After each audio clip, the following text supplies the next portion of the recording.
linda iglesia.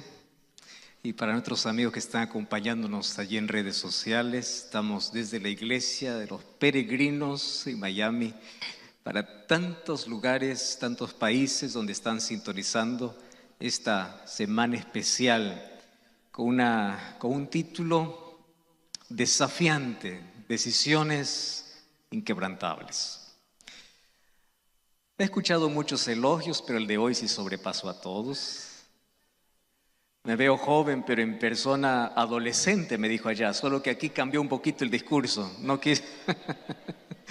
quiso decir lo otro. Gracias por todo el cariño recibido. He podido abrazar a tantas personas, estrechar la mano a tantas personas aquí. Gracias por estar hoy.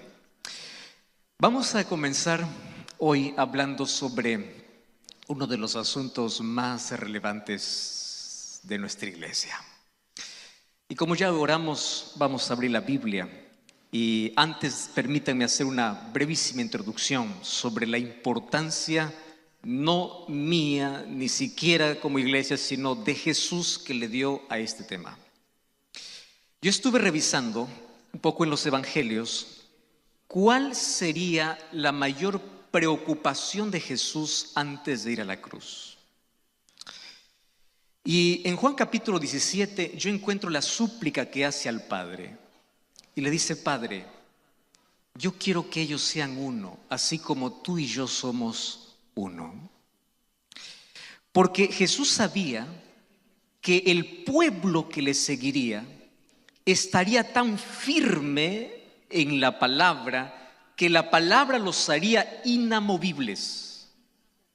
Pero había un espacio donde Satanás podía aprovechar, y es dividiéndolos, causando problemas internos para poder dividir no la doctrina, sino los miembros de iglesia a través de doctrinas equivocadas.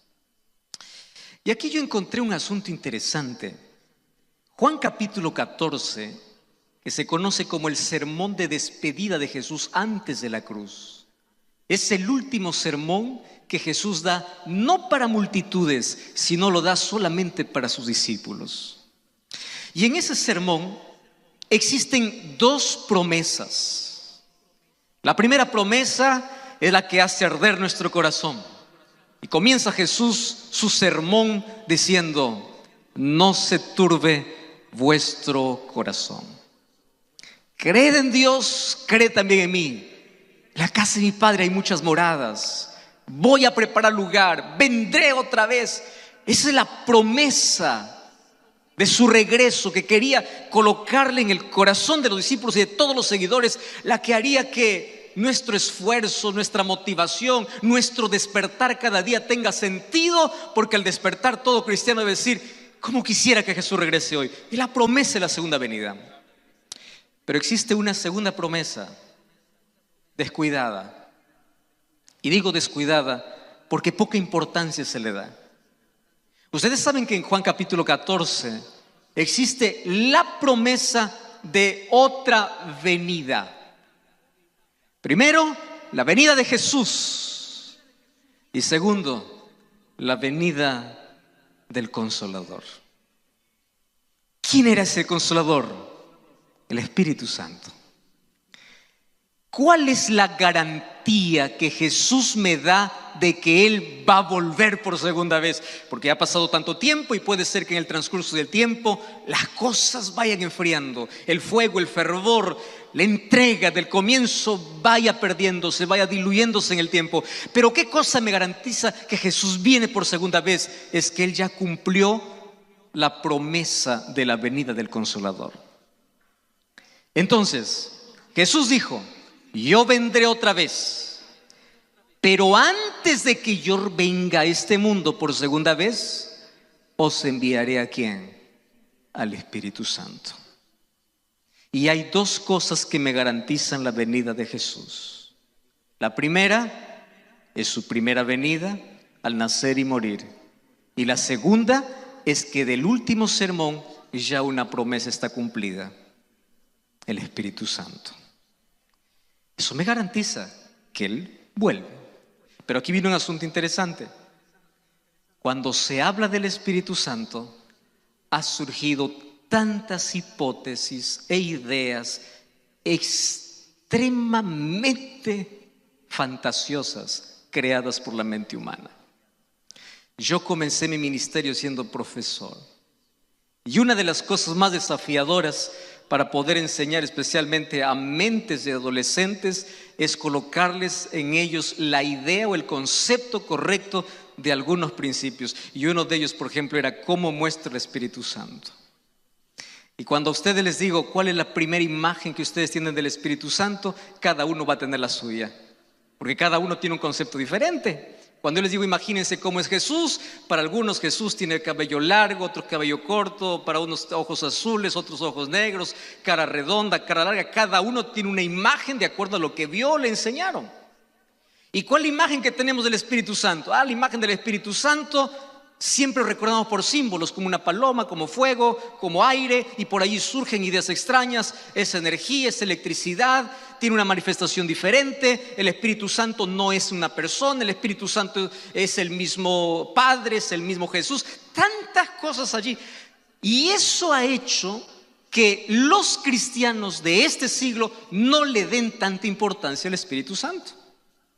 Porque tú no puedes convivir o tú no puedes relacionarte con alguien que no sabes quién es.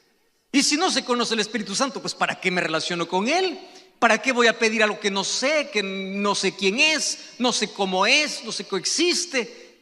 Y cada vez hay una menos intención del cristiano en buscar a Dios y específicamente el Espíritu Santo. Por tantas ideas que surgen allí, unos negando la presencia del Espíritu Santo, otros dando forma al Espíritu Santo. Y créanme, este es uno de los temas más complejos de poder enseñar. Yo estuve allí buscando mucha información sobre el Espíritu Santo. Aquellos que acompañan Biblia Fácil, yo desarrollé una serie de 15 temas hablando solo del Espíritu Santo. 15 horas solo del Espíritu Santo. Y aún así el tema quedó todavía abierto para muchos otros temas. Pero hoy yo quiero resumir todo eso diciendo lo que las Sagradas Escrituras dicen. El Espíritu Santo no es una fuerza, no es una energía, no es ni siquiera los símbolos, porque los símbolos son apenas representaciones para conocer un poquito de ese Dios de amor. Es como Jesús dice, es la puerta, pero yo no me imagino a Él como una puerta. Jesús dice, yo soy el buen pastor, pero es una imagen. Él dice, yo soy el pan de vida, pero no es pan. Así es que el Espíritu Santo dice que es como paloma, pero no es paloma. El Espíritu Santo dice que es como fuego, pero no es fuego. Son apenas símbolos. Entonces, ¿quién es el Espíritu Santo? Resumiendo todo, el Espíritu Santo es una persona divina. Pero ahí entra en un problema. ¿Cómo es una persona divina? No lo sé. Cuando yo te hago una pregunta y te digo así, ¿cómo imaginas una persona? Lo primero que tú imaginas es, una persona es alguien que tiene ojos, nariz, boca, labios, es una persona. Y desde allí parte nuestro concepto equivocado del Espíritu. Porque nosotros, ¿qué cosa creemos? ¿Cómo será el Espíritu? El Espíritu Santo tendrá ojos, nariz, boca, porque si es persona, no. El Espíritu Santo es una persona divina. ¿Y por qué es una persona divina? Porque para que alguien sea identificado persona, necesita tener 3 características. Primera característica que hace a los seres humanos personas singulares. Número 1, tiene capacidad de voluntad, decisión, decide. Número 2, una persona tiene emociones. Y número 3, una persona es inteligente. Ahora fíjense una cosa, Dios hizo al ser humano imagen y semejanza. ¿Qué cosa le dio? Inteligencia. ¿Qué cosa le dio? Emociones. ¿Qué cosa le dio? Capacidad de ejercer su voluntad. Eso hace de una persona una persona. Porque si tú me dices, una persona es alguien que tiene ojos, nariz y boca, un mono tiene ojos, nariz y boca y no es persona.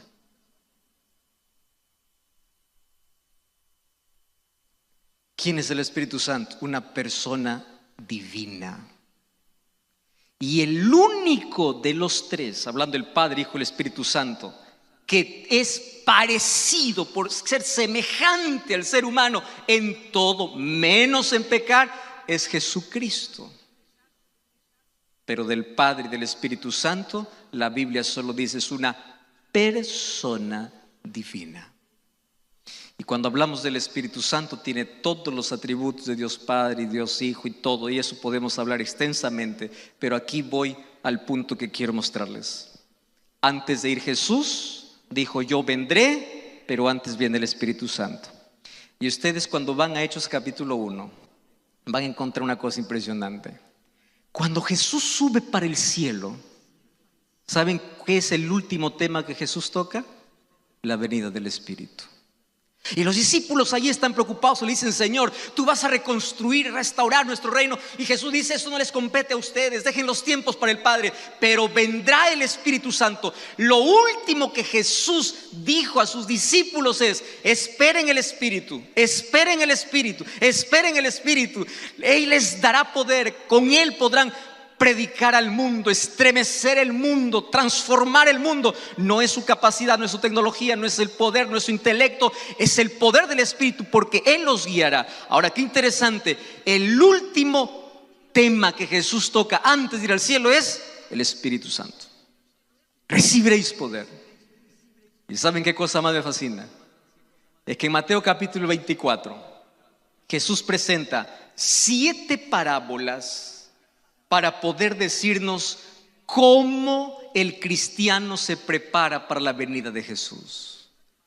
Hay por allí muchas teorías. Para prepararse para la venida de Jesús hay que hacer esto. No, Jesús mostró 7 cosas en 7 parábolas, de los cuales se pueden resumir en las 3 más grandes parábolas narradas en Mateo 24, Mateo 25, Mateo 24 y Mateo 25. Mateo 24 habla de las señales, Mateo 25 habla de cómo estar preparado. Y la primera parábola que habla Jesús en Mateo 25, ¿de qué se trata?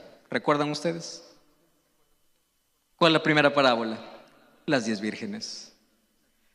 Presenta las señales de su venida. Esto ocurrirá antes de que yo regrese. Pero antes de que yo regrese, ustedes necesitan estar preparados. Y ahí está la diferencia del creyente y de aquel que no lo es. El creyente, ante los sucesos que acontecen en el mundo, no está alarmado, sino está preparado. Todos se alarman, el cristiano se prepara. Todos se asustan, el cristiano dice: ya sabía que esto venía. El cristiano no anda asustado, el cristiano anda preparado porque tiene luz. Y esa luz Dios nos mostró. Entonces las señales nos dicen cuánto puede faltar, cuánto tiempo falta. Pero el capítulo 25 dice: ustedes necesitan estar preparados. Y Jesús me explica que para estar preparados para su venida, yo necesito 3 acciones específicas. Y cuando hablo de acciones, esto puede asustar a muchos. ¿Por qué? Porque la salvación es por gracia. Y gracias a Dios que es así. No es por todo lo que yo pueda hacer, es por la gracia de Dios.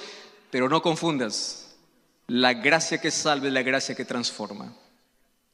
Tú puedes ir a Jesús como estás, pero Él nunca te deja como llegaste. La verdadera gracia transforma. Y si la gracia no te transforma, no es gracia. Porque nadie podrá llegar al cielo teniendo el carácter que tuvo por la deformidad del pecado. Llegaremos siendo transformados por la gracia de Dios. ¿Recuerdan al hijo pródigo?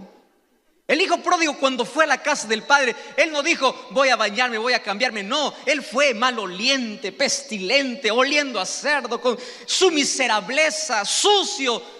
El Padre lo recibe, porque es así como Dios lo recibe. Dios no quiere que tú hagas algo para ir a Él. Él quiere que vayas como estás, con tu inmundicia, con tu vida como estás. Pero muchos se confunden. Jesús me acepta como estoy, pero cuando Él me abraza, yo sigo como estoy. Allí no funciona así. Jesús me puede abrazar con el mal olor de pecado. Jesús me puede recibir con la inmundicia de pecado. Pero después que me abraza y me recibe como soy, ¿qué cosa dice? Cámbienlo, vístenlo, pónganle un anillo, vamos a hacer fiesta, báñenlo, porque la gracia que recibe para perdonar es la gracia para transformar. Ahora, ¿saben qué es interesante? Ese trabajo es el trabajo del Espíritu. El Espíritu Santo trabaja en 2 direcciones. Primera dirección: de afuera para adentro, para convencer. Porque el único capaz de convencer de pecado es el Espíritu Santo.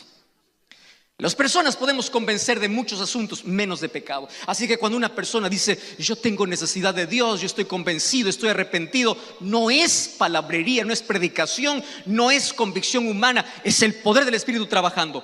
Pero muchos solamente han permitido que el Espíritu Santo les convenza, pero no los convierta. Y hay una tremenda diferencia entre estar convencido y estar convertido. Muchos están convencidos y no convertidos. ¿Saben por qué? Porque no entendieron la obra del Espíritu Santo. ¿Y qué cosa me enseña Jesús? 3 acciones, no se olviden. Primera acción, parábola de las 10 vírgenes. 10 esperando al novio. Eso era normal en la cultura de Jesús. Las novias le esperaban en su casa.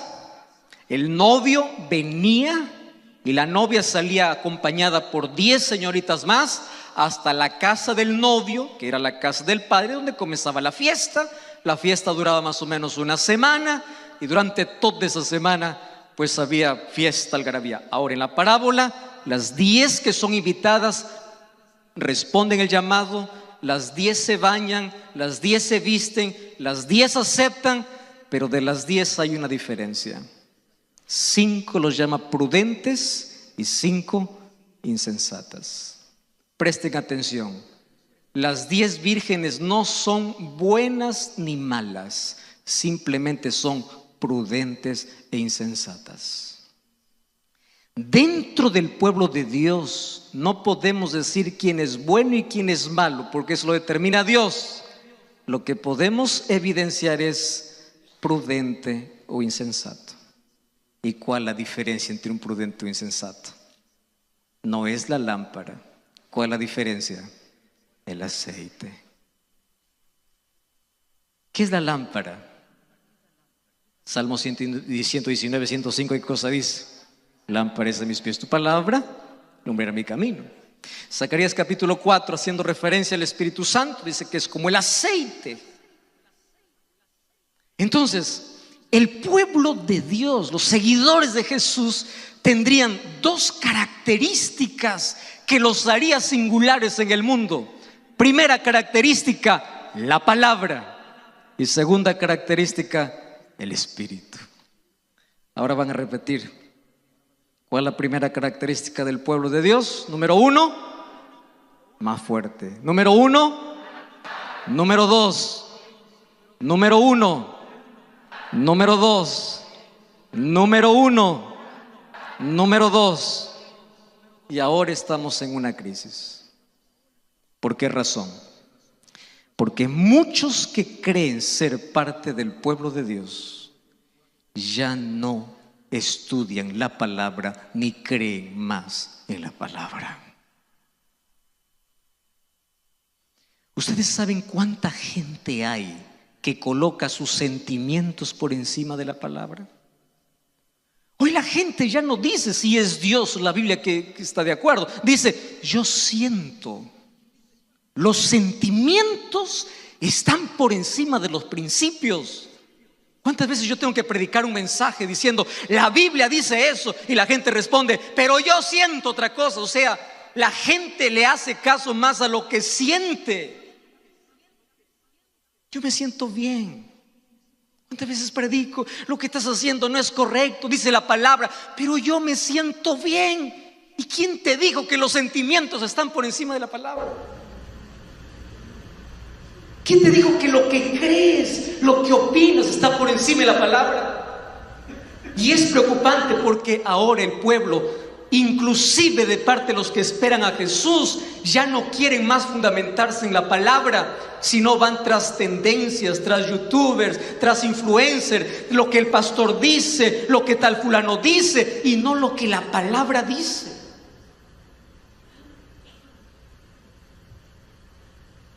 Y si es que no tenemos la base sólida en la palabra, ¿qué esperanza hay de tener aceite?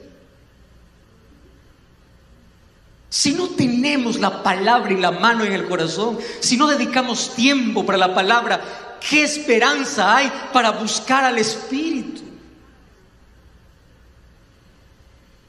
Mas estas 10 vírgenes tenían por lo menos todas las lámparas. La diferencia entre una y otra es simple: el aceite. Y siendo el aceite el Espíritu Santo, yo quiero decirles aquí el resumen de mi mensaje de hoy. Dentro de la iglesia hay 2 tipos de creyentes. Creyentes que tienen conocimiento y creyentes que tienen experiencia real con Cristo. Hay gente que conoce profecías pero no conoce a Jesús. Hay gente que conoce doctrina pero no conoce a Jesús. Hay gente que conoce la Biblia pero no conoce a Jesús. Hay gente que conoce la iglesia pero no conoce a Jesús. Hay gente que puede conocer bien textos de memoria, pero no conoce a Jesús, porque el conocimiento de Jesús viene a través de la experiencia que tengo con Él mediante la palabra en oración, pero es por el Espíritu Santo. Es Él quien me conduce. Y ustedes saben que el conocimiento es tan necesario, pero el conocimiento sin experiencia real con Dios es hipocresía. ¿Ustedes saben cuánto sabían los fariseos de las Escrituras? Mucho. ¿Y qué cosa dijo a los fariseos Jesús? Sepulcros blanqueados. Conocimiento es necesario, pero conocimiento sin experiencia real con Dios es hipocresía. Aceite. Es el aceite lo que hace diferente. Y allí entonces vamos analizando el texto de la parábola que Jesús contó en Mateo capítulo 25. Dice que 10 vírgenes estaban con sus lámparas que salieron a recibir al esposo. Mateo capítulo 25, versículo 3. Insensatas tomaron sus lámparas, pero no tomaron aceite. Las prudentes tomaron aceite, pero cuando se tardó el esposo, cabecearon todas y se durmieron. A la medianoche se oyó un clamor: viene el esposo, salid a recibirle. Todas aquellas vírgenes se levantaron, arreglaron sus lámparas. Las insensatas dijeron a las prudentes: dadnos de vuestro aceite, nuestras lámparas se apagan. Mas las prudentes respondieron diciendo: para que no nos falte a nosotros ni a ustedes, vayan a los que venden, compren y vuelvan. Mientras ellas iban a comprar, vino el esposo, cerró la puerta. Cuando ellos tocaron la puerta, Él les dijo: no los conozco. Y Jesús termina su parábola diciendo así: velad, porque no sabéis el día ni la hora en que el Hijo del Hombre ha de venir. O sea, junto a la palabra tiene que ir el aceite. Junto con la palabra del Señor tienes que buscar al Espíritu. ¿Y por qué razón?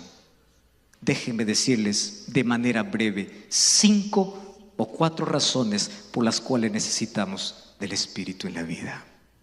Número 1. La primera razón es porque sin el Espíritu no hay luz.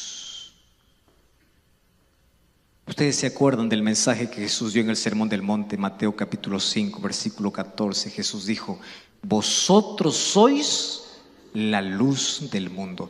Pero ¿saben en qué contexto Jesús lo dijo? Las lámparas nunca podían brillar sin aceite, porque en ese tiempo no había electricidad. Para que una lámpara brille, ¿qué cosa debería tener? Aceite. Entonces viene la pregunta: ¿de qué manera yo puedo ser luz para el mundo si no tengo el Espíritu? ¿De qué manera yo puedo reflejar a Cristo y el amor de Jesús si no tengo comunión con el Espíritu? Imposible. Entonces, si yo quiero brillar y si yo quiero ser la luz del mundo, necesito del aceite, porque es el aceite quien da luz. La luz es Jesús.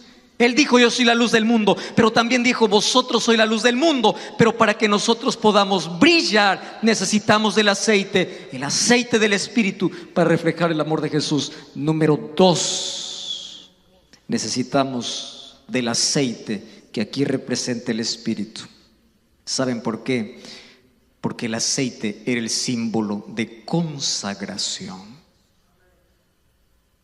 ¿Con qué se ungía a los reyes? Con aceite. ¿Con qué se ungía a los sacerdotes? con aceite.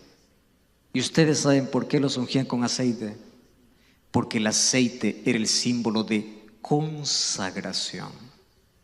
¿Ustedes saben qué cosa hace que podamos llevar una vida consagrada y entregada al Señor? El Espíritu Santo. Y cuando vamos a Apocalipsis 5:10 dice que nosotros somos llamados para formar un reino de sacerdotes, y Dios, para formar un reino de sacerdotes, tiene que ungir a su pueblo, y el ungimiento a su pueblo es a través del Espíritu. Por eso es que el Espíritu representa ¿qué cosa? El aceite. Número 1, sin aceite no hay luz. Número 2, sin aceite no hay consagración. Y número 3, sin aceite no hay sanidad.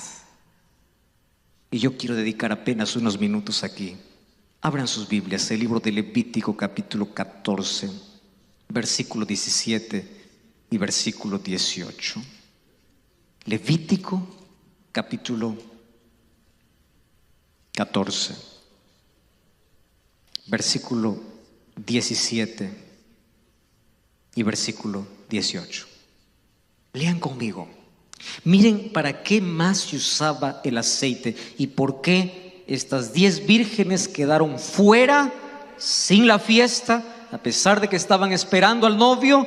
Les faltó el aceite. ¿Más qué representa el aceite en la Biblia? Luz, consagración y sanidad. Dice el versículo 17: y de lo que quedare del aceite que tiene en su mano, pondrá el sacerdote sobre el lóbulo de la oreja derecha del que se purifica, sobre el pulgar de su mano derecha, sobre el pulgar de su pie derecho. ¿Encima de qué lo pondrá el aceite? ¿Qué cosa dice el texto? ¿Encima de qué? De la sangre. Repitan otra vez. ¿Encima de qué colocaré el aceite el sacerdote? Encima de la sangre.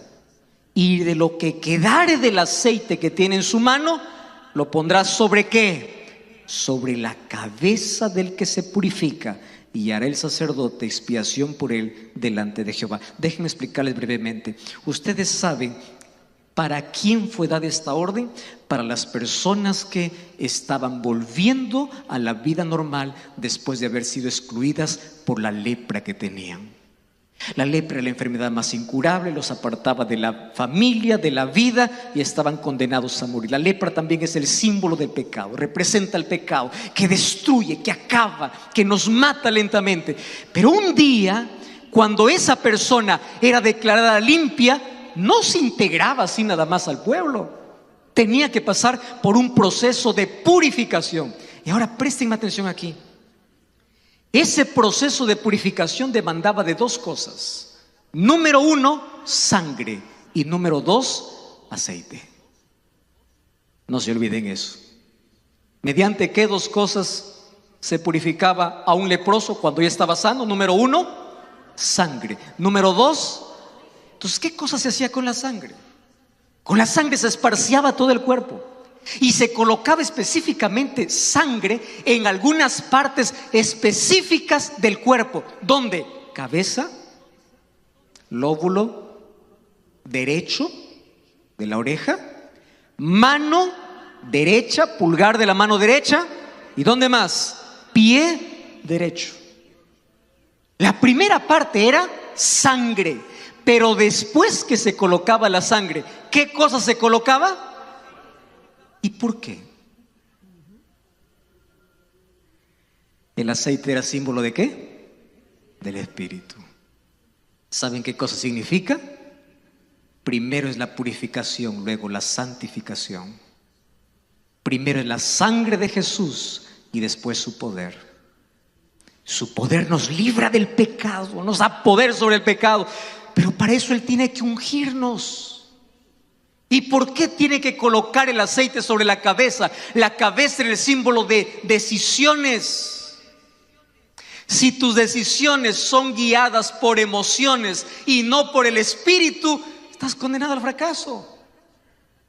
La única manera de poder tomar decisiones correctas en la vida es permitir que la sangre de Jesús y el aceite del Espíritu pueda cubrirnos. La decisión inquebrantable comienza cuando somos ungidos por Dios y Él coloca su sacrificio y coloca su Espíritu y lo coloca en la cabeza, limpia nuestra mente para poder saber a dónde vamos, para no caer más en el pecado. Número 2, coloca sobre el oído. ¿Qué representa el oído? Obediencia. Yo ya te purifiqué, coloco el aceite sobre el oído porque ahora tienes que obedecer, tienes que escuchar, tienes que obedecer. ¿Por qué coloquen la mano? Porque la mano es símbolo de acción, de servicio, y el Espíritu Santo lo que te lleva es a ser dadivoso, a ser generoso, a ser luz para los demás. Acciones positivas, acciones semejantes a de Jesús. ¿Quién hace eso? El Espíritu Santo. ¿Y por qué en el pie? Pie es símbolo de caminar derecho, caminar por las sendas de la vida. Y mira cómo funciona. Cuando un leproso era purificado, primero se colocaba sangre, pero luego aceite. El sacrificio de Jesús nos salva, pero el aceite, que es el símbolo del Espíritu, nos santifica y nos hace aptos para el reino. Cabeza, oído, mano y pie significa sin el Espíritu Santo. Primero, sin el sacrificio de Jesús. Número 2, sin el Espíritu Santo. No importa cuán limpio parezcas, continúas en la lepra del pecado. ¿Cuántos han aceptado el sacrificio de Jesús en sus vidas? ¿Y cuántos han pedido el aceite? Aceite. Entonces, solamente para recordarles, el aceite era necesario hasta aquí para 3 cosas. Número 1, ¿recuerdan? ¿Cuál era número 1? Luz. Sin aceite no hay luz. Número 2, ¿qué cosa era? Muy bien.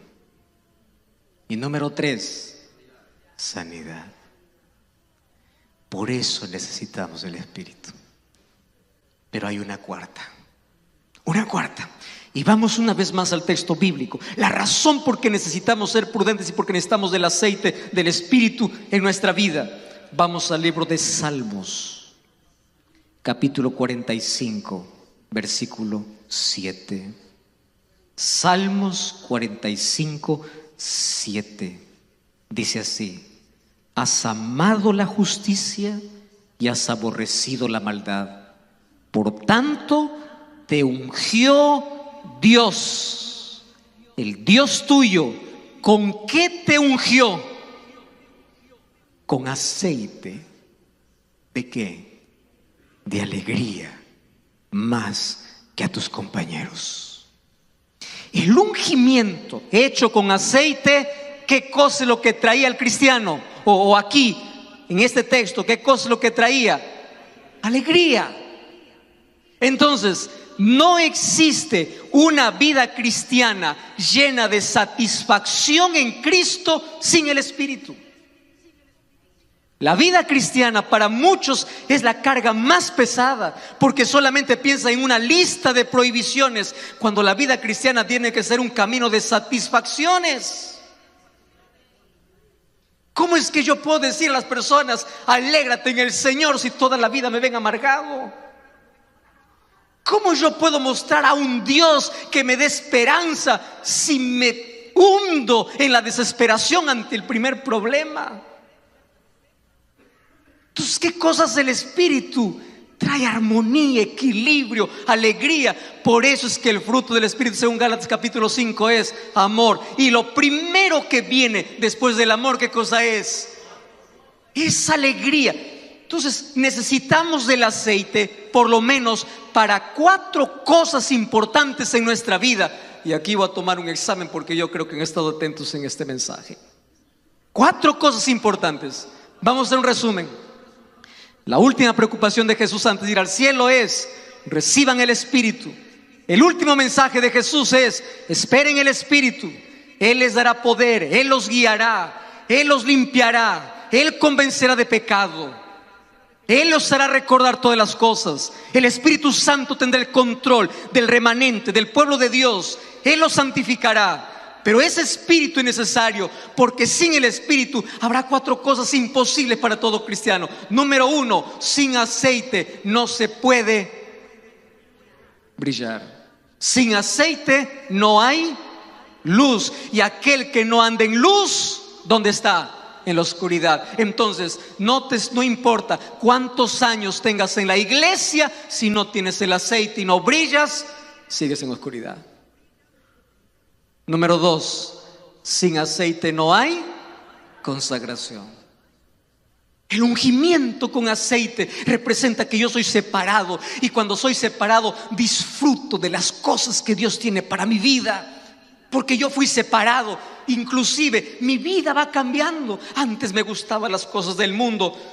Ustedes saben que para poder salir de nuestra inclinación pecaminosa, inclinada hacia el pecado, para las cosas de Dios, no son cosas automáticas. Hay una lucha.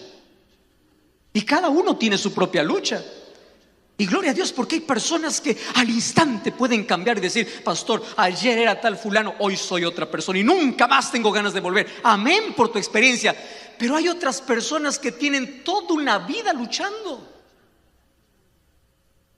Conozco tanta gente: pastor, yo soy un poquito infeliz en la iglesia porque la iglesia parece que prohíbe. Claro, entendieron mal el asunto, porque la iglesia no prohíbe. Lo que queremos hacer en la iglesia es que la iglesia camine en armonía con los principios establecidos por Dios. Pero hay personas que no entienden y luchan con eso. ¿Qué cosa les falta entender? Esa consagración.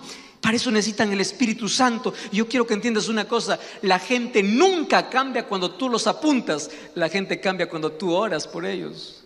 La gente cambia cuando tú te acercas y le dices: vamos a buscar juntos al Espíritu. La gente no cambia por una noche de culto. La gente cambia cuando, saliendo del culto, va a su casa a ponerse de rodillas en la presencia de Dios. La gente no cambia por un asunto específico en la vida. La gente cambia en la medida que pasa tiempo con Dios. Por eso es que hay tanta gente que está 50 años en la iglesia con la vida de 50 años atrás, porque se conforman con un culto y se olvidan que la búsqueda del aceite y del Espíritu es todo momento, es todos los días, es toda la semana. Consagración. ¿Qué me consagra? ¿Qué hace diferente? ¿Qué rompe mi esclavitud? ¿Qué me hace separado para Dios? El Espíritu Santo. Número 3, ¿qué cosa es el aceite? Sanidad. Y créeme una cosa: el aceite del Espíritu no solamente nos sana de las grandes secuelas que nos deja el pecado. El aceite del Espíritu también sana nuestros vacíos. También cubre nuestra vida. Y finalmente, sin aceite, la vida cristiana sería una vida de amargura y tristeza. Si tu cristianismo no te hace feliz, es porque te falta el aceite. Si ser cristiano no te hace feliz y te hace una persona amargada, aislada de todos los demás, criticón de todos los demás, juzgando a todos los demás, te aseguro que lo que te falta es el aceite. Y el aceite del Espíritu es aquello que finalmente nos permite entrar en las bodas del Cordero. La gente, o las prudentes, entraron porque tenían 2 cosas en sus vidas. Número 1, lámpara, y número 2, el aceite. A mí me encanta cómo termina esta parábola. Y no me encanta por el final específicamente, sino por la manera como Jesús nos muestra. Y Jesús termina así: las que se fueron a comprar, cuando volvieron, ellas tenían la intención, ellas tenían el deseo, pero no tenían la experiencia.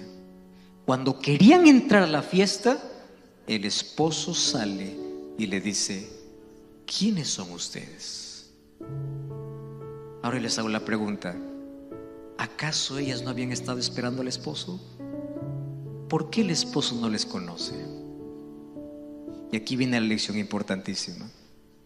No os conozco, apartaos de mí. ¿Y cuál es la lección que Jesús da? La lámpara es importante, pero estará completa cuando tiene aceite. Tu fundamento, tu creencia, tu fe debe estar en la palabra, pero solo estará completo cuando la palabra sea parte de tu experiencia conmigo. Porque de nada sirve recitar 100 versículos de la Biblia, pero vivir tan lejos de Dios. Ahora, ¿qué cosa es lo que Jesús me enseña? En Mateo capítulo 7 dice: muchos me dirán en aquel día, en tu nombre, en tu nombre, en tu nombre. ¿Y qué cosa yo les diré?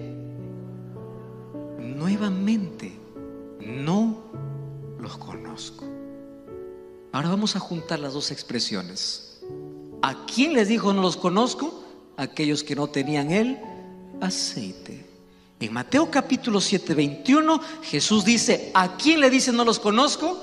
Aquellos que hicieron cosas buenas. Usted revisa Mateo 7, 21. En tu nombre echamos fuera demonios, en tu nombre hicimos milagros. ¿Cosas buenas o no? Buenas. ¿Por qué Dios no los conoce? La razón es simple. Porque conocer a Dios no se trata del conocimiento intelectual, se trata de la experiencia diaria que tengas con Él. Y en la Biblia hay dos textos asustadores. Primer texto asustador está en Apocalipsis capítulo 21. Allí dice que los que irán al lago de fuego serán los idólatras, malos, hechiceros, adúlteros, asesinos, homicidas. Todos estarán ardiendo en el lago de fuego. Cuando yo leo el texto digo: gloria a Dios que yo no estoy allí. Ya estoy salvo. Pero cuando vamos a Mateo 7:21 dice: también los que hacen milagros, y también los que dicen Señor, Señor, también los que van a la iglesia, también los que cantan, les diré: no los conozco, apartaos de mí, hacedores de maldad. Y yo siempre cuestioné y dije: ¿por qué maldad? Ellos no mataron, no robaron, no adulteraron, tenían una vida correcta. ¿Por qué Jesús le dice hacedores de maldad? Porque vuelvo al primer concepto: conocimiento sin relación con Dios es hipocresía. Y ustedes están en la misma maldad que aquellos que nunca me conocieron. Hermanos, llegaremos al cielo por la gracia del Señor, pero no se olviden una cosa: esa gracia se busca todos los días, y esa gracia necesita salvarnos y transformarnos, y para ello necesitamos del aceite del Espíritu. ¿Cuántos en esta noche queremos recibir ese aceite? Amén. Allí donde estás, yo quiero que cierres tus ojos y le digas al Señor: Señor, yo ya te acepté como mi Salvador, mas hoy necesito comenzar una experiencia real contigo. Yo necesito del aceite del Espíritu para poder brillar, para poder ser consagrado, para poder ser sanado y para ser feliz en ti. Si tú escuchas ese llamado, allí haz una oración al Señor. Y yo quiero orar para las personas que están acompañándonos sobre esta transmisión. Hoy estamos aquí desde una iglesia donde todos aquí ya hicieron un compromiso con Jesús. Más probablemente el mensaje de hoy también llegó para alguien que apenas está conociendo de Cristo. ¿Tú sabes quién es aquel que te convence para que tú puedas conocer a Jesús? Es el Espíritu Santo. ¿Tú sabes cuál es su obra? Todos los días al despertar, Él está allí listo para impresionar y llamar tu atención. Y Él está listo para invitarte a formar parte del reino de Dios. Y ha recibido tantas invitaciones en la vida, tantas invitaciones. Probablemente ha sido resistente a tantas de ellas. Mas en el nombre de Jesús, yo quiero invitarte para que hoy comiences una experiencia diferente. Allí donde tú estás, ponte de rodillas y dile: Señor, yo escuché desde hace mucho tiempo tu voz, mas siempre fue resistente.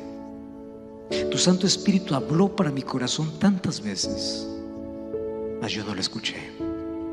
Mas a partir de hoy, yo quiero aceptar tu sacrificio y quiero aceptar que tu Espíritu siga trabajando en mi vida. Busca una iglesia adventista el séptimo día. Ahí donde estás, estaremos listos para esperarte, para abrazarte y para juntos comenzar una nueva historia al lado de Jesús. Si tú hoy quieres pedir que Cristo entre en tu corazón, que el Espíritu Santo siga trabajando en tu vida, entra en contacto con nosotros. Queremos orar por ti y queremos pedir que el Espíritu Santo que comenzó su obra en ti la continúe haciendo. ¿Y sabes cuál es la evidencia de que Dios te está llamando? Es que te quedaste hasta el final de este sermón. No es casualidad, es Dios llamándote para su reino. Que Dios bendiga en gran manera tu decisión y que el Espíritu Santo que te convence de pecado sea el Espíritu que te transforme y te capacite para el cielo. Mientras tanto, nosotros aquí busquemos ese poder todos los días. Llegando a casa, no vayas directo para dormir. Anda a casa y de rodillas suplica que el Espíritu Santo pueda darte el aceite para ser luz, para ser consagrado, para ser sanado y para ser feliz. ¿Quieres pedir eso? Ponte de pie, vamos a orar. Gracias, Señor, por tu palabra. Hoy, entendiendo el mensaje que viene del cielo, queremos reconsagrar nuestra vida. Nos entregamos a ti, aceptamos una vez más el sacrificio de Jesús. Mas junto con el sacrificio, aceptamos que tu Santo Espíritu siga trabajando en nuestro corazón. Aquel que nos convenció de pecado, que hoy comience ese trabajo de transformación, donde cada día podamos ser más semejantes a ti. Jesucristo pueda ser revelado a través de nuestras acciones, de nuestra vida, y que tu Espíritu pueda prender esa luz en cada creyente, para que por donde pasa podamos marcar la diferencia. Pero esa diferencia que inspira, que hace que las personas puedan mirar a Jesús.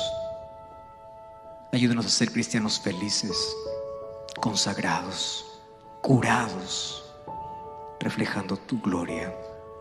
Toma nuestra vida en el nombre de Jesús. Amén.